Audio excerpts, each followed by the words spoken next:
வணக்கம் சித்த வைத்திய சொந்தங்களே, நான் உங்கள் சித்த வைத்தியர் மேகநாதன் பேசுகிறேன். நம்ம சென்ற பதிவில் காப்பர் பாத்திரத்தில் நீர் அருந்துவது நன்மையா தீமையான்றதை பற்றி பேசணும். அதில் தீமையை பற்றி நான் உங்களுக்கு அன்றைக்கி ரொம்ப விளக்கமாக சொல்லியிருப்பேன்னு நினைக்கிறேன். இன்றைக்கி அதில் நன்மை என்னன்றதை பற்றிலாம் நம்ம பார்க்க போகிறோம்.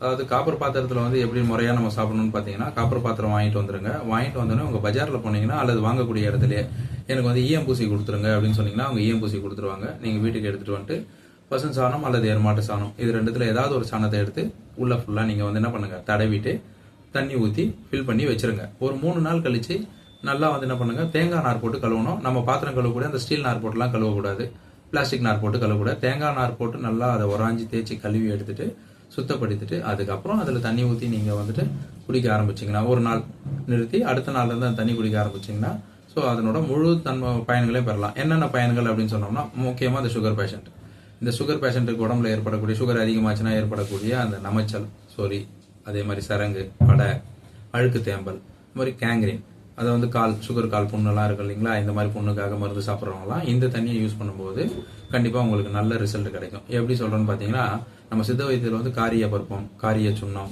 அதே மாதிரி வெள்ளிய பருப்பம், வெள்ளிய சுண்ணம், தாமிர சுண்ணம், தாமிர பருப்பம், இதெல்லாம் பார்த்தீங்கன்னா உடலில் ஸ்கின்னுக்காக தான் ரொம்ப அதிகமாக நம்ம யூஸ் பண்ணுறோமே.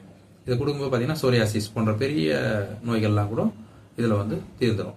இதை நாம் சுத்தப்படுத்தி அந்த மெட்டலில் தண்ணி ஊற்றி சாப்பிடும்போது கொஞ்சம் கொஞ்சமாக அந்த மெட்டல் என்ன பண்ணோம்னு பார்த்தீங்கன்னா, நம்ம தண்ணியில் சேர்ந்து நம்ம அருந்தும் போது அதை நம்ம சுத்தப்படுத்திட்டோம். அதனால அதனோட நன்மைகள் நமக்கு முழுசாக கிடைக்கும்.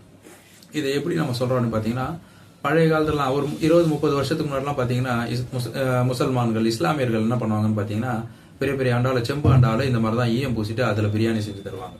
ஸோ அந்த பிரியாணிலாம் செஞ்சுருக்கோம். அதே மாதிரி நம்ம தமிழ் இதுலேயும் பார்த்தீங்கன்னா இப்போ தான் கேட்ரிங் அப்படிலாம் நம்ம ஸ்டீல் பாத்திரம்லாம் யூஸ் பண்ண ஆரம்பிச்சிட்டோம். முதல்ல பார்த்தீங்கன்னா பித்தளை பாத்திரங்களில், செம்பு பாத்திரங்களில் இந்த மாதிரி ஈயம் பூசி அதில் தான் சமையல்லாம் நமக்கு செஞ்சு கொடுப்பாங்க. அப்போ இந்த நன்மைகள்லாம் நம்ம உடம்புக்கு தெரிஞ்சிருந்தது. நம்ம முன்னோர்கள் பற்றிய அறிவு அவங்களுக்கு இருந்தது, அவங்க அதை அறிஞ்சிருந்தாங்க. காலப்போக்கில் நம்ம என்ன பண்ணுறோம்னு பார்த்தீங்கன்னா, எவர் ஸ்டீல் பாத்திரம், நான்ஸ்டிக் பாத்திரம் இந்த மாதிரிலாம் வந்துட்டதுனால இதனோட பழமையை நம்ம மறந்துட்டோம். புதுசாக காப்பர் பாத்திரத்தில் சாப்பிட்டா இந்த நன்மைகள்லாம் கிடைக்கும்னு சொல்ல வர்றவங்க என்ன பண்ணுறாங்கன்னா, இந்த ஈயம் பூசி சாப்பிடுங்கன்றத சொல்ல மறந்துட்டாங்களா அல்லது அவங்களுக்கு தெரியலையான்னு தெரியல. ஸோ நான் என்ன பண்ணேன்னா, இது மாதிரி இருக்கிறதுனால நமக்கு இந்த மாதிரி தீமைகள்லாம் வருது அப்படின்றதுனால இந்த பதிவில் நான் என்ன பண்ணியிருக்கேன், இதை சாப்பிட்றதுனால உங்களுக்கு என்னென்ன நன்மைகள் சொல்லியிருக்கேன். காரியத்தினால் பார்த்தீங்கன்னா ஆண் பெண் இருவருமே சாப்பிடும்போது என்ன பண்ணேன்னா, நான் ஏற்கனவே சொன்ன மாதிரி சுகருக்கு இதெல்லாம் சாப்பிடலாம். பெண்களுக்கு இந்த மாதவிடாய் கிராம்பு, அதாவது பார்த்தீங்கன்னா வயிறு இழுத்து பிடிச்சிக்கும், ஓவர் ப்ளீடிங் ஆகுறது, கருமுட்டைகள் வளர்ச்சி இல்லை அப்படின்றது பிரச்சனைகள் எல்லாம் இந்த தண்ணி சாப்பிடும்போது உங்களுக்கு நல்ல வித்தியாசங்கள் தெரியும்.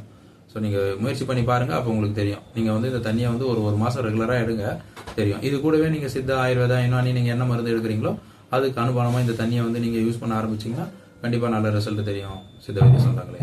ஸோ அதே மாதிரி பார்த்தீங்கன்னா ஆண்கள், அதே மாதிரி ஆண்களுக்கு மலட்டுத்தன்மை இருக்குது அப்படின்றவங்க நீங்கள் என்ன பண்ணுங்க, இந்த காப்பர் பாத்திரத்தில் வெள்ளியம் பூச சொல்லுங்க.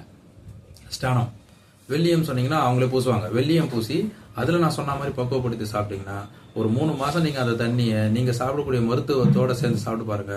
உங்களோட விந்த அளவு எண்ணிக்கையும், விந்தோட அளவும் அதிகமாகும், அதில் இருக்கக்கூடிய அணுக்களோட எண்ணிக்கையும் அதிகமாகும், ஆண்மை பெருகும், நரம்புகளுக்கு நல்ல பலத்தை தரும், ஞாபக சக்தி மற்றும் நினைவாற்றல் அதிகமாகும், மூளையோட சுறுசுறுப்பு அதிகமாகும், உடலோட சுறுசுறுப்பு இருக்கும், ராஜ நரம்புகள் மிகவும் பலம் பெறும். ரெகுலராக சாப்பிடணும். சாப்பிட்டீங்கன்னா இதனோட பலனை நீங்கள் அனுபவிக்கலாம். மருத்துவ சொந்தங்களை இந்த மாதிரி நீங்கள் காப்பர் பாத்திரத்தில் அருந்தும் போது நிறைய பயன்களை நீங்கள் அடைய முடியும். இதை நீங்கள் அடையணும்னு சொல்லிட்டு வேண்டி கேட்டுக்கிறேன். யாரும் நான் சொன்ன மாதிரி அப்படியே என்ன சொல்றது, அந்த அப்படியே காப்பர் பாத்திரத்தை வாங்கி தண்ணியை அருந்தி நீங்கள் அந்த நோய்கள்லாம் விலை கொடுத்து வாங்கிக்காதீங்க. அதனால் நீங்கள் நல்லதனமாக இதை சாப்பிட்டு நன்மை பெறணும் அப்படின்றது என்னோட வேண்டுகோளாக இருக்குது. நம்மளோட நோக்கம் வீட்டுக்கு ஒரு சித்த வைத்தியர். நன்றி, வணக்கம்.